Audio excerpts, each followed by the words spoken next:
اور ان سے قسم کھا کر کہا کہ میں تو تمہارا خیر خواہ ہوں۔ غرض مردود نے دھوکہ دے کر ان کو معصیت کی طرف کھینچ ہی لیا۔ سو جب انہوں نے اس درخت کے پھل کو کھا لیا تو ان کی شرمگاہیں کھل گئیں اور وہ بہشت کے درختوں کے پتے توڑ توڑ کر اپنے اوپر چپکانے اور سطر چھپانے لگے۔ اور ان کے پروردگار نے ان کو پکارا کہ کیا میں نے تم کو اس درخت کے پاس جانے سے منع نہیں کیا تھا اور جتا نہیں دیا تھا کہ شیطان تمہارا کھلم کھلا دشمن ہے؟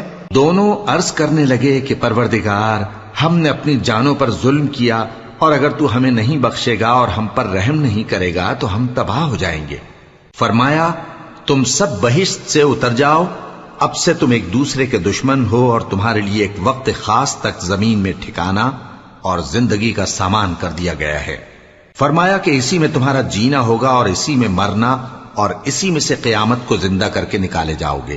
اے بنی آدم، ہم نے تم پر پوشاک اتاری کہ تمہاری شرمگاہوں کو چھپائے اور تمہارے بدن کو زینت دے، اور جو پرہیزگاری کا لباس ہے وہ سب سے اچھا ہے۔ یہ اللہ کی نشانیاں ہیں تاکہ لوگ نصیحت حاصل کریں۔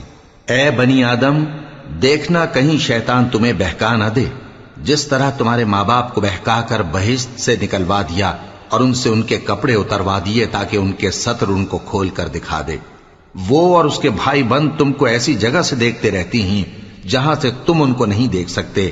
ہم نے شیطانوں کو انہی لوگوں کا رفیق بنایا ہے جو ایمان نہیں رکھتے۔ اور یہ لوگ جب کوئی بے حیائی کا کام کرتے ہیں تو کہتے ہیں کہ ہم نے اپنے بزرگوں کو اسی طرح کرتے دیکھا ہے، اور اللہ نے بھی ہم کو یہی حکم دیا ہے۔ کہہ دو کہ اللہ بے حیائی کے کام کرنے کا تو حکم نہیں دیتا۔ کیا تم اللہ کی نسبت ایسی بات کہتے ہو جس کا تمہیں علم نہیں؟ کہہ دو کہ میرے پروردگار نے تو انصاف کرنے کا حکم دیا ہے، اور یہ کہ ہر نماز کے وقت سیدھا قبلے کی طرف رخ کیا کرو اور صرف اسی کی عبادت کرو اور اسی کو پکارو۔ اس نے جس طرح تم کو ابتدا میں پیدا کیا تھا اسی طرح تم پھر پیدا ہوگے۔ ایک فریق کو تو اس نے ہدایت دی اور ایک فریق پر گمراہی ثابت ہو چکی۔ ان لوگوں نے اللہ کو چھوڑ کر شیطانوں کو رفیق بنا لیا اور سمجھتے یہ ہیں کہ ہدایت یاب ہیں۔